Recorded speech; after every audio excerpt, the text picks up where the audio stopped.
Nag-hire ng counter-affidavit si dismissed Mayor Alice Guo para sa reklamong qualified human trafficking kaugnay sa Pogo sa Bamban, Tarlac.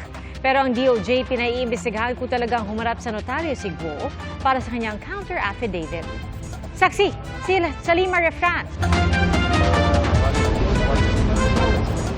Wala pa ring Alice Guo na humarap sa Department of Justice sa preliminary investigation para sa reklamong qualified human trafficking sa Pogo sa Bamban, Tarlac.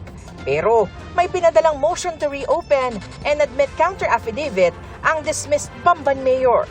Imbis na personal na humarap sa panel of prosecutors, pinanotaryo ni Guo ang kontrasalaysay sa isang notaryo publiko sa San Jose del Monte, Bulacan. Ang rule natin is dapat ang mga taong gusto maghain ng mga affidavit sa PI, dapat personal pumunta at magsumpa sa harapan ng piskal. Sinasabi niya na para sa kanyang mental health at security na kaya mas gusto niya na humarap na lang sa notaryo publiko imbis na sa ating mga piskal. The DOJ believes that. Bigyan na lang natin sa prosecution panel.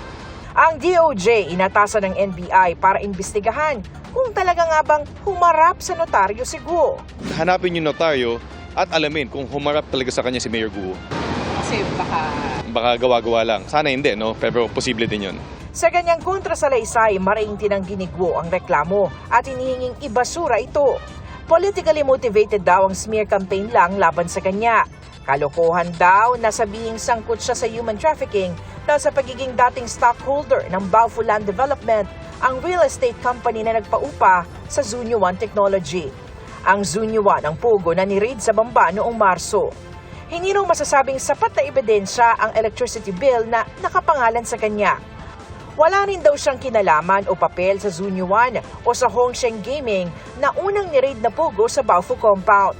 Hindi rin daw nabanggit ang pangalan niya sa mga affidavit ng mga biktima ng human trafficking.